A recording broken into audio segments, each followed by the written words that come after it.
I'm Mike von Stuyven. Today we're going to talk about helmet scrim, more specifically how I make mine. For those who don't know, scrim is this textured material on the outside of my helmet, which helps to break up the general round shape of the helmet and aid in my camouflaging it. There's companies that sell helmet scrims for different size helmets in different camouflage patterns for upwards of $50 to $60. I, however, make my own for significantly less than that, where all you really need is some scrap military surplus camouflage netting and a little bit of spray paint and some zip ties. Costs you per helmet probably less than $5–10 tops. So why scrim a helmet? Well, as I said, the helmets have a pretty distinct round shape, and even with a camouflage pattern painted on them, or a camouflage helmet cover, like this M81 cover I have on mine, it's still a very round, obvious shape, and can draw the human eye if you're trying to hide in a bush, waiting to conduct an ambush, or sitting in an observation post or whatever. So breaking up the silhouette of the helmet is helpful. It gives you that textured look, especially when it's bunched up. This particular scrim is getting old. I may need to refresh it or replace it. And it also adds a great platform by which you can add natural vegetation to the helmet to further increase the camouflage of it. So let's talk about how you can add scrim to your own helmet for significantly less than just buying it yourself online. Okay, and here we have all the materials that you need to make it. You have the cami net itself, which you can get on eBay, I believe, or some other military surplus stores or websites. This is the type that is used for camouflaging vehicles, and you can get, I believe, cut up scrap sections of it for fairly cheap. Then you have your spray paint of choice, because this color is not necessarily the camouflage pattern that's best suited to my environment. Scissors for cutting it, and zip ties for attaching it to the helmet. You'll notice I mentioned the colors. You see I spray paint mine, and it's different from the rest of the color on the net. So the first thing you're going to want to do is to remove the base layer of it. And you'll notice it comes in two layers. You've got the actual 3D netting, and then you have this gray mesh layer. This mesh is the radar scattering layer for hiding vehicles from ground search radar. And it is not suitable as a base color. It's just too dark. If you put that on your helmet, you're going to look like a dark blob. So cut that off first off, so that you have just the 3D mesh available. Now, something I would like to note when removing this from the base layer is you got seams stitched about every foot or so in a row across, and you're going to need to separate the net from the mesh without destroying the net. And what may be a better tool than scissors is either an actual seam ripper or some kind of utility knife like this to just go between and cut the threads that are actually holding it onto the mesh, so that you can be more careful and you're not cutting the net itself, which you want to use. Okay, so now once you've cut them apart, you have the netting and you have the mesh. You can throw the mesh away if you want, or you can just keep that yourself and spray paint it, and that is now a mesh screen that you can look through and hide behind in an observation post. So I personally, I'm not going to throw it away. I'm going to spray paint this as well and fiddle around with it, see how I can use it in different situations. But really all you need for the helmet is the netting here. Now, as you can see just by looking, this is a little bit dark for my natural environment.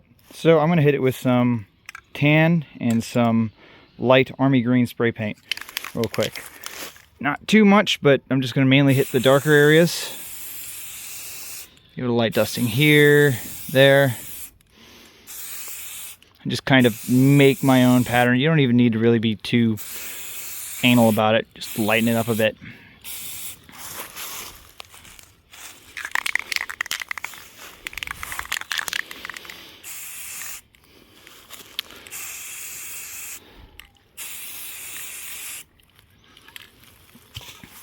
And once you've got it where you like it, go ahead and just let it dry, and then it's time to attach it to the helmet.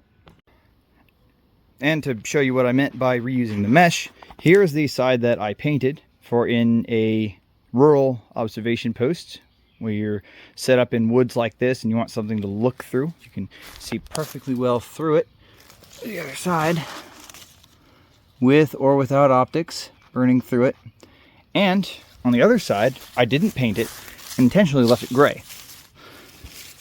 This is for urban height sites. When you're inside of a building looking out through a room or a window and you want it to look like there's a false wall behind it, when you're set up with your binoculars or a sniper rifle or some other weapon system, use the gray side for that. Obviously a larger piece would be better than this, but this helps illustrate the point. Okay, now for attaching the scrim to the helmet. I'm just going to point out how I did it on my existing helmet. The scrim that I just made is for a issued helmet that I don't have with me at the moment. So I'm just going to show you what I did here. So you take, starting with the front, first off, you drape it over the helmet as a whole, and you have a piece cut that's larger than the helmet, and you do not trim it yet. First you secure it to the helmet, and then you trim the edges. So on the front, if you've got these little hooks here, these NVG retention lanyards, which are not that great at retaining NVGs, you can like hook it underneath them and then just leave it like I've done here, because I always dummy cord my nod to my helmet separately. You can tuck it behind the Rhino or the Wilcox NVG mount here. If you just always have that on your helmet, you can get away with doing that. And if you have a helmet cover, you can zip tie it to different locations on the helmet, to the helmet cover itself if it has loops built into it. I have rails on mine, and so you can either zip tie it to the rail using these loops here, or you can do what I did and just loosen the screw on the rail and slide it underneath the rail and then screw it back on, just on a little bit on the front, a little bit on the back. Slide it, or just loosen the screw and slide it under the screw itself. I've done that before, and attach it that way. You can also use the zip ties to attach it to the, well, here I have a zip tie attaching it directly to this little loop on the rail. I've used zip ties on the chin strap before, right here. There's just plenty of places where you just zip tie it down around the edges to make sure that it sets. On the back, you can like tuck it underneath Velcro or something, or you can come down here and zip tie it to the back of the harness on the inside. And you do that all around. And then, once you have it secured to the helmet, another thing you can do is you can actually add zip ties to the different parts of it. You see I have one here. That's because when you cut the net, the mesh, the net is flat. Your helmet is not flat, and so it's going to be bunched up in some areas. So you may choose to cut it and then zip tie the ends together like this. And that's why I like these really tiny zip ties here. These are very skinny, about 6 inches. And what you can do with these is thread them into these little holes on the netting and use it to attach it to itself or to other parts of the helmet. That's why I like these skinny zip ties. Now, when you trim it, you're going to want to have a little bit hanging off the sides. That's another thing that the manufactured scrims that you buy don't do. They pretty much don't have anything hanging off the edge. It's just the texture on the top. I like to have a little bit hanging over my ears. If you wear the helmet after this and you find that it is tickling your ears too much, then you should have a knife with you in the field. Just cut it. Trim it to the way you want it. A little bit hanging down on the back. Again, not too much, so you don't want it tickling your neck, because you have to take account some creature comforts in the field. You want absolutely nothing hanging down in front of your eyes, because for fairly obvious reasons. So there should be nothing hanging down in the front of the helmet. That is what cami paint is for. And then it is a simple matter to add natural vegetation to this. As you can see, you can still attach strobe lights or other things underneath it because you're not cinching it down too much. You do want to not pull it taut when you're doing this, just kind of drape it over the top.